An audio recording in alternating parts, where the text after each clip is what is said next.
Hola, así vamos a empezar esta video clase número 3 de informática.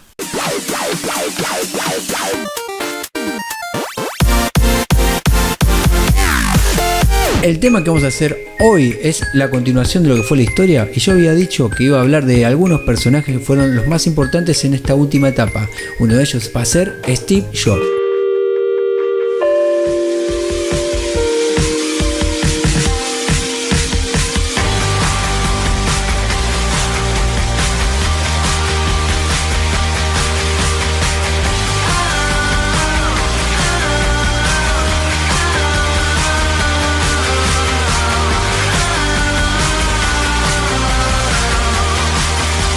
Para empezar a conocer un poco más de la historia de este gran creador, vamos a ver quién era Steve Jobs. Hi, I'm Steve Jobs. Lo creáis o no, Steve Jobs no inventó nada. No era ingeniero, ni un genio de los ordenadores, ni científico. Sin embargo, sin él, nunca habríamos conocido el Macintosh o el iMac. Nadie habría escuchado música en un iPod, ni habría llamado usando un iPhone.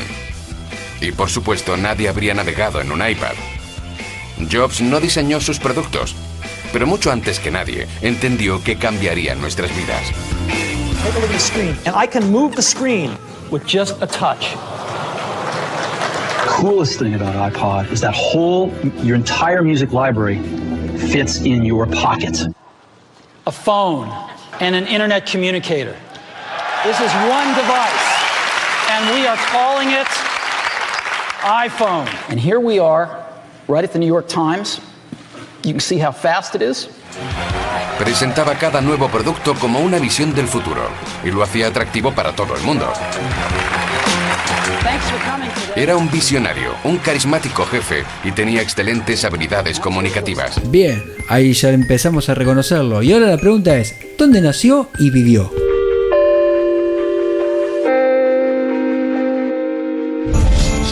Steve Jobs nació en San Francisco, California, el 24 de febrero de 1955. No tuvo un gran comienzo, ya que sus padres biológicos le abandonaron al nacer. Su madre, una estudiante soltera, y su padre, un joven profesor de origen sirio, no pudieron hacerse cargo de él y fue adoptado por Paul y Clara Jobs, una pareja estadounidense que nunca tuvo oportunidad de estudiar. Pero los Jobs hicieron lo posible por enviar a Steve a la universidad.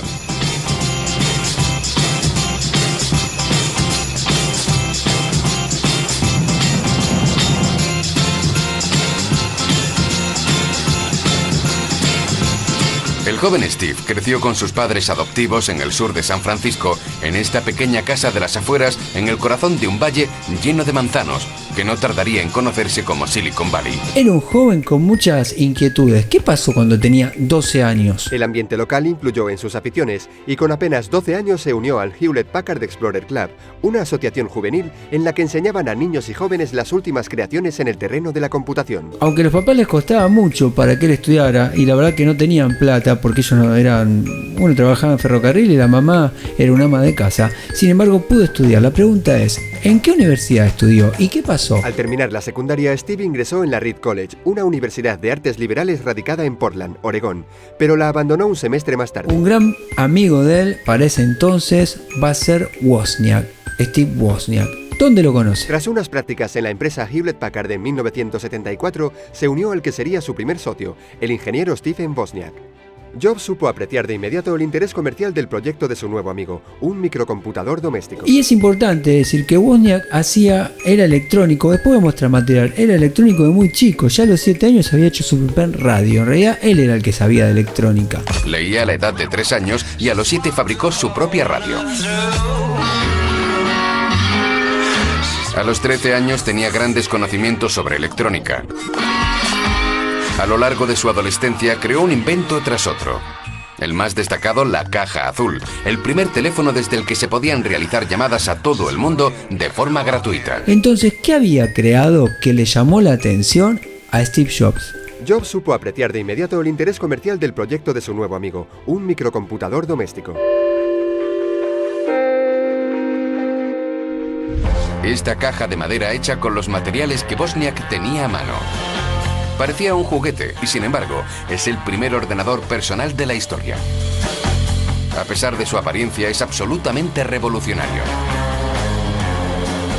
Se remonta al año 1976, una época en la que los ordenadores aún tenían este aspecto. Enormes máquinas que llenaban salas enteras, sin teclados, sin pantallas, muy lejos de los ordenadores de hoy en día. En comparación con esta enorme máquina, la versión de Steve Wozniak supuso un espectacular avance. Pero como ya era habitual, Wozniak no vio el alcance de su invención, hasta el día en que se la muestra a sus amigos, y en particular a Steve Jobs. Estaba trabajando en el diseño y quería mostrar lo que tenía. Configuré mi televisor y mi ordenador sobre una mesa. Todo el que lo veía se quedaba asombrado. Tenía muy pocos chips. En una pequeña placa estaba todo el ordenador. Para Steve Jobs, la máquina es una revelación. A partir de ese momento tiene una sola cosa en mente: comercializar el ordenador. Steve Wozniak recuerda la determinación absoluta de su joven amigo de 21 años. Cuando Steve Jobs dijo, vamos a comercializarlo, nadie pensó en hacerlo. Yo le respondí, tal vez no recuperemos el dinero, y me dijo, no pasa nada, crearemos nuestra propia empresa. Steve Jobs ya ha pensado en el pequeño detalle que marcará la diferencia. Como un dato curioso, ¿dónde crearon Apple I? En el garaje de la casa de Jobs crearon un computador completo, el Apple I, considerado el primer ordenador personal de la historia. Una vez que hacen ese prototipo íntegramente hecho en madera, y un detalle que les voy a contar que no está acá y está en el documental, que se lo voy a mostrar cuando los veamos, la había hecho íntegramente en madera, pero no era una computadora o un microordenador que podía ser utilizado por cualquier persona. Todo lo contrario, tenía que haber un conocimiento técnico. El mismo Wozniak cuenta eso, que había que tener un conocimiento porque había que ver cómo conectar los cables y aparte cómo hacer, en base a cómo estaban conectados los cables, conectar a un televisor, ¿sí? Porque esa era una de las características que tenía. No está mal para un ordenador que hasta ahora ha sido dominio exclusivo de los cerebritos de la tecnología de la información. Apple I es algo básico e incluso se vende sin pantalla, lo que significa que los usuarios tienen que conectarlo a una pantalla de televisión. Manejarlo requiere conocimientos tanto de informática como de bricolaje. El Apple I no se puede llamar ordenador personal, porque había que ser técnico para instalarlo. Había que conectar los cables de acuerdo con los diagramas que imprimimos en una hoja de papel. Después, conectarlo a un monitor de televisión y averiguar qué transformadores comprar para obtener los voltajes adecuados para el... Así que bueno, vamos a ver entonces, cuando fundaron la empresa, ¿de dónde sacaron la plata? En 1976, con el dinero obtenido de la venta de su furgoneta, fundaron la empresa Apple Computer, con sede en el famoso garaje. Una vez que ya presentaron esta nueva máquina y que les fue muy bien, tiempo más adelante presentaron la Apple II. Entonces voy a preguntar, ¿qué fue la Apple II y qué pasó? Steve Jobs no tarda en darse cuenta de que una clientela restringida a expertos o entendidos en informática no es suficiente. Su ambición es vender ordenadores al público general, así que pide a Wozniak que perfeccione su invento y lo haga accesible a más gente. Wozniak se pone a trabajar y obtiene el fruto de su trabajo un par de semanas después, el Apple II. Estos son todos los códigos que hacen funcionar al Apple II. Todos los códigos sin un solo error. Debes sentirte muy orgulloso. No sé cómo lo hice. No sería capaz de volver a hacerlo. Sí, estoy orgulloso. Lo estoy. Sí. Si Wozniak no tiene ni idea de cómo lo hizo, Steve menos aún. Pero sí tiene algo de lo que los demás carecen: visión. En primer lugar, tiene mucho que ver con el diseño. El Apple II pierde esa burda apariencia y se presenta en una caja de plástico con un monitor y una unidad de disco. Jobs acaba de transformar una máquina extraña en un objeto de consumo masivo. Esta es su primera campaña. El Apple II se representa en el centro de la vida familiar. Desde la comodidad de su propia cocina, el propietario del Apple II puede comprobar sus acciones en el mercado de valores. A finales de 1970, eso es algo que aún pertenece al reino de la ciencia ficción. Y ahí es donde reside la genialidad de Steve Jobs, en llevar la tecnología a nuestra vida cotidiana, 20 años antes de la era de Internet, convirtiéndose en el primer hombre en imaginar productos sencillos, útiles y entretenidos que cambiarán para siempre nuestras vidas. Los dos fundadores posan con orgullo para la posteridad. A principios de los años 80, su aventura se ha convertido en una historia de éxito. 4 años después de comenzar en un garaje, la pequeña empresa se ha convertido en un nombre clave de Silicon Valley. El El Apple II ha conquistado Estados Unidos. Se han vendido 300.000 unidades y ahora incluso se utiliza en los colegios. Los estudiantes estadounidenses aprenden informática en el Apple II. A finales de la década de los 80, la joven compañía cotiza en bolsa y abre sus puertas al mercado. Se venden casi 5 millones de acciones de Apple en pocos minutos y el valor de la compañía sube un 32% el primer día. Ambos jóvenes se convierten en millonarios de la noche a la mañana. ¿Vieron? Otra de las grandes innovaciones, y lo cuenta un técnico en su historia, que cuando estaba haciendo lo que era el Apple II, en un momento estaba haciendo algunas innovaciones, se acerca al departamento de innovación y diseño y le dice Steve Jobs: ¿qué estás haciendo? No, estoy haciendo el Apple II. ¿Sabes qué? Ya listo. Vamos a hacer el futuro de las máquinas, vamos a adelantarnos, vamos a crear una máquina que se va a llamar Macintosh. Y le dice: no, pero no te falta nada. Agarró la máquina, se la sacó, se la llevó bajo el brazo, la desconectó haciéndole perder todo lo que había hecho hasta ese momento. Le dijo: no, ahora lo que vamos a ver, lo que vas a tener que trabajar es la Macintosh. Se hizo hacer remeras que decían: nosotros trabajamos 90 horas por semana. Para que se den una idea de lo que fue esa decisión y la innovación de crear la Macintosh. Así que voy a decir, ¿cuál fue la Macintosh y qué tenía que la hacía diferente a las demás? Tras el Apple II se enfrascaron en la creación del Macintosh, el primer ordenador asequible y fácil de manejar sin necesidad de saber informática. Su lanzamiento en 1984 supuso un vuelco en las perspectivas del mercado.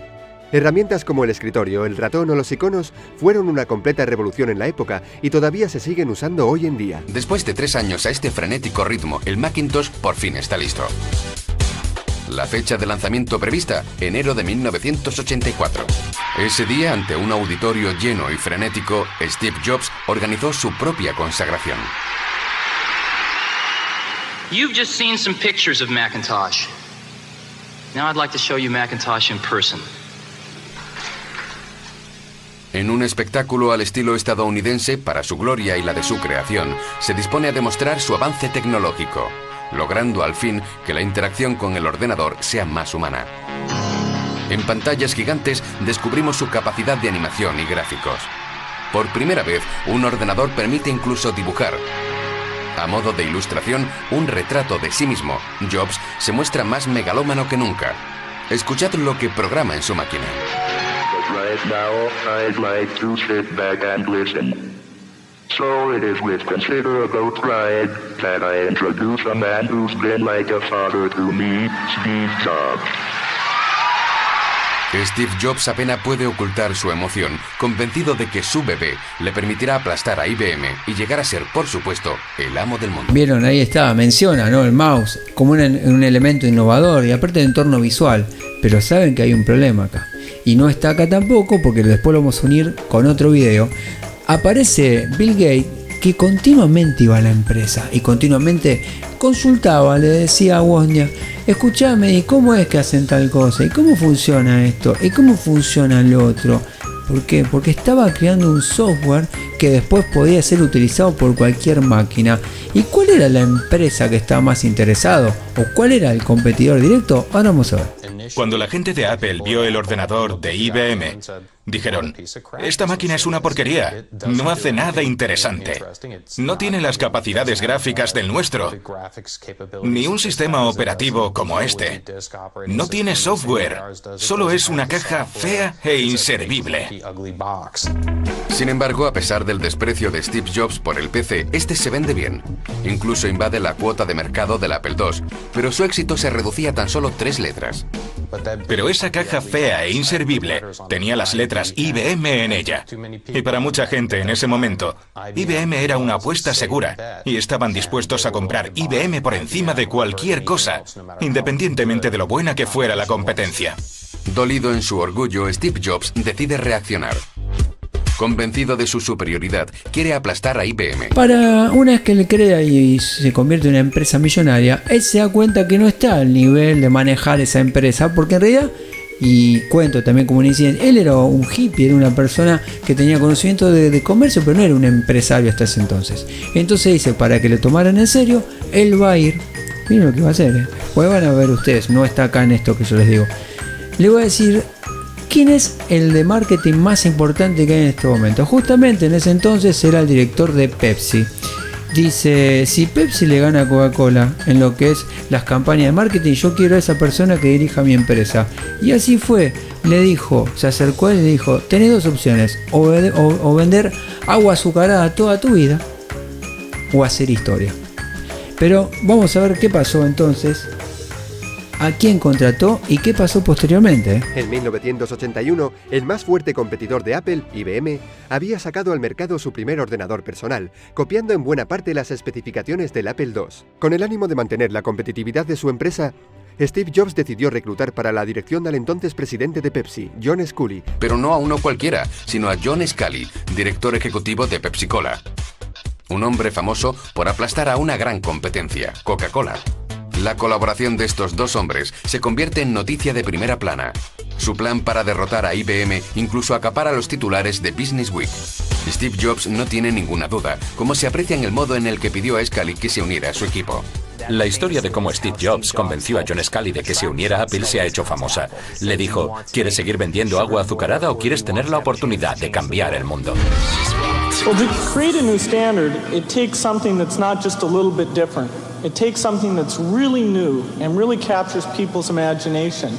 And the Macintosh, of all the machines I've ever seen, is the only one that meets that standard. Nadie sospecha que Bill Gates tiene un proyecto en mente: descubrir el secreto del Macintosh.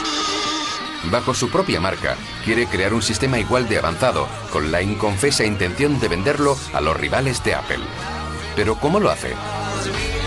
Desde hacía algún tiempo, Bill Gates había estado trabajando para Apple, proporcionándoles software. En ese momento, los ingenieros del grupo no veían necesidad de ser cautelosos con este pequeño proveedor. Algo que aprovecharía averiguando discretamente todo lo posible sobre el sistema Macintosh. Recuerdo muy claramente la primera vez que mostramos el Macintosh a Bill Gates. Ahora suena como si le hubiésemos mostrado su propio futuro. Pero pasó un tiempo antes de que Apple lo descubriera, a pesar de que Bill Gates se mostraba cada vez más curioso. Todo lo referente al Macintosh le fascinaba. Hacía muchas preguntas, demasiadas preguntas, hasta el punto de que Steve Jobs le sorprendió en una discusión con Andy. Estaba a punto de decir, ¿podrías crearlo incluso partiendo de un Apple II? Cuando Steve escuchó lo que estaba a punto de revelar, gritó, ¡calla! Él pensó que no le había entendido y volvió a gritar mucho más alto, ¡calla! Y todo el mundo miró como diciendo, vale, mensaje recibido. Steve Jobs tenía motivos para preocuparse, pero ya era demasiado tarde. La bomba estalló un par de meses después, cuando la tecnología de los PCs, milagrosamente, se equiparó a la de los Macintosh. Habían incorporado un menú desplegable y un ratón, todo gracias a un nuevo programa de Microsoft. Bill Gates acababa de lanzar su propio sistema operativo, Windows, inspirado directamente en el cerebro del Macintosh. Cuando Steve supo lo de Windows, dijo algo así como, yo estaba presente, y añadió, quiero a Bill Gates en este despacho antes de que se ponga el sol. Necesitaba enfrentarse a él. Pero cuando después se reunieron, Steve se enfrentó a Bill Gates y le dijo, dijiste que no estabas copiando el Mac, y lo has hecho. Nos has traicionado. ¿Cómo podemos seguir trabajando contigo y confiando en ti? En algunas situaciones, era difícil defenderse de su enfado. Podía ser muy persuasivo y contundente. Pero recuerdo que me sentí muy impresionado al ver que Bill Gates no cedía un centímetro y que se justificaba. Bill Gates lo había logrado. Windows no tardaría en ser parte integrante de la mayoría de los ordenadores del planeta, a un precio que no dejaba margen a la competencia. Para Apple fue un desastre. Las ventas del Macintosh cayeron en picado en cuestión de semanas, y la suerte de Steve Jobs comenzó a desvanecerse. De repente, por primera vez en su carrera, comenzaron a preocuparse por lo que le pasaría a la empresa si la gente no compraba el Mac. Para superar la crisis, John Sculley, ¿le recuerdan? El tipo al que Steve Jobs contrató 2 años antes decidió adoptar una medida hasta ahora impensable: despedir al padre del Macintosh, fundador histórico de Apple. Para Steve Jobs fue una cruel decepción. Una vez que lo despiden porque está haciendo un proyecto, la máquina sale muy cara y le sale mal, y tiene que ver con mucho Bill Gates en todo esto también. que presenta antes que él el sistema operativo Windows. Entonces cuando él presenta lo nuevo le dicen, pero eso ya lo presentaron. Se da cuenta ahí que lo había estafado. Hubo un montón de juicios y cosas, pero bueno, a él lo terminan echando de su propia empresa y funda una nueva compañía. La pregunta es, ¿cuál es esa nueva compañía? Fundó una nueva compañía informática ese mismo año, Next Computer. Y decide poner en marcha una nueva empresa de tecnología de la información llamada Next, como una sucesión a Apple. Siempre fue una persona que acertó en los negocios. Nunca fue una persona que iba sin entender. Fue a tal punto que conoce a George Lucas, el creador de Star Wars, para que ustedes se den una idea, de LucasArts, otra empresa, y le dice, te voy a comprar determinada empresa. Yo ahora les pregunto a ustedes, ¿cuál era esa empresa, esa empresita que compra? Un año más tarde compra los estudios Pixar a George Lucas, que en ese momento era solo una pequeña compañía de efectos especiales. Pixar acabaría produciendo Toy Story, Buscando a Nemo y Los Increíbles, películas que revolucionarían el mundo de la animación. Una vez más, Jobs demostraba ser un visionario. Ni más ni menos, Pixar Animation Studios, que posteriormente va a hacer Toy Story. Todavía no había hecho Toy Story. Es más, hay una historia que dice que estaban en un proceso proceso de armado, y él se acerca y le dice, ¿con qué están trabajando? No, estamos tratando de hacer una animación íntegramente hecha por juguetes. ¿Y cómo les va? Le dice, no, y nos lleva un tiempo. ¿Y cuánta plata necesitan para esto? Y le dijeron un monto. Bueno, ustedes encárguense durante todo este año de hacer este proyecto y después vemos qué pasa. Y fue así como después presentaron a Disney ese proyecto, y fue el primer largometraje íntegramente hecho en animación computada. Miren lo que fue. Bueno, ahora voy a preguntarles, ¿qué le pasó con Next Computer, ¿no? La empresa que había fundado después que lo echaron en 1989. En 1989 Next Computer lanzó su primer ordenador, pero no resultó rentable por su elevado precio y su incompatibilidad con lo existente en el mercado. Si bien él tuvo que cerrar su empresa porque su empresa le fue mal en Next, porque era muy cara, sus máquinas muy caras, esa era una de las características que tenía, por eso no le fue tan bien. Pero él va a llevarse algo como un orgullo propio, porque él fue parte de una gran creación. ¿Cuál fue la relación que tuvo con Tim Berners-Lee? Finalmente, el visionario Jobs cerró la división de ordenadores en 1993, con el mérito de haber creado el aparato con el que el programador británico Tim Berners-Lee ideó la World Wide Web, que sería la base del desarrollo y popularización de Internet. Bien, es importante hacer un alto y decirles y contarles que Tim Berners-Lee es el creador de la WWW, de la World Wide Web. ¿Sí? Él es el que, gracias a esta persona, nosotros podemos tener esta posibilidad de navegar en Internet más simplemente, ¿sí? Y con entornos visuales y con hiperenlaces. No es tema de este año, pero bueno, está bueno explicar, porque si no dicen, ¿quién es Tim Berners-Lee? Bueno, justamente es él.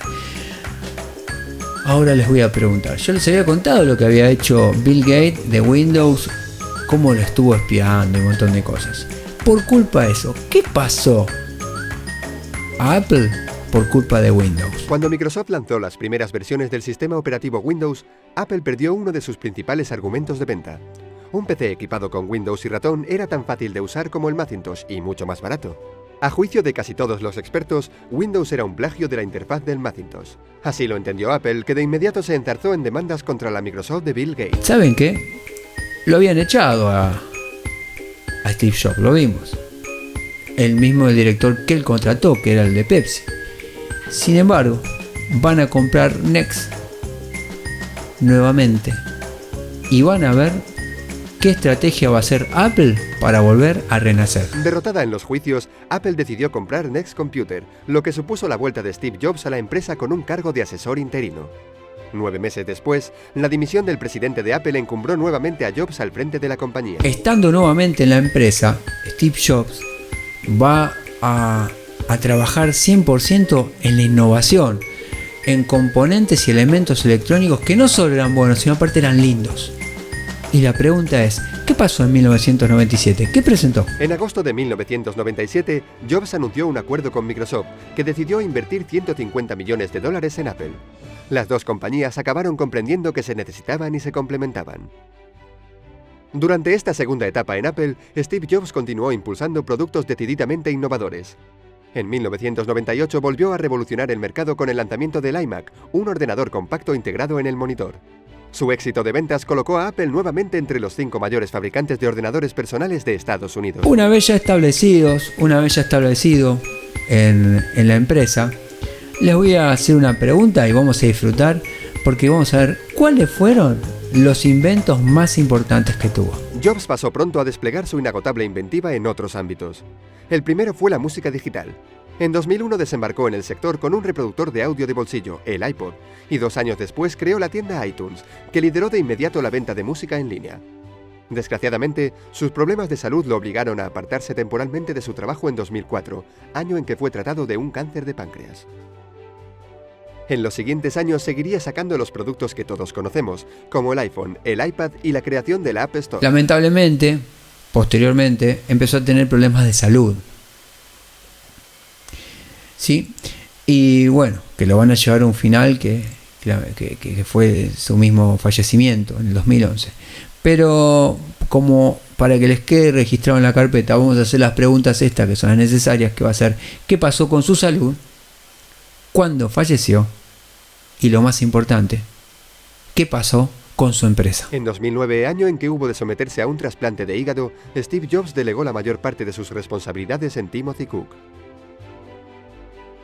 El 5 de octubre de 2011, a los 56 años de edad, falleció en su casa de Palo Alto, víctima del avance del cáncer. Steve Jobs es uno de los personajes más importantes de la historia del siglo XX y parte del siglo XXI. A él le debemos las grandes innovaciones de las máquinas, las computadoras personales de alguna forma. Más allá que no hay que olvidarse que su socio y la persona que había creado el primer prototipo se llamó Steve Wozniak. Él era el que sabía de electrónica. Steve Jobs era más un gran comerciante, un gran estratega de marketing.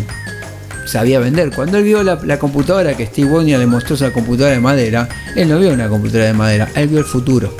Y estuvieron adelantados años a lo que fue después la realidad de la tecnología. Nos vemos la próxima clase, mejor dicho, la próxima videoclase. Chao.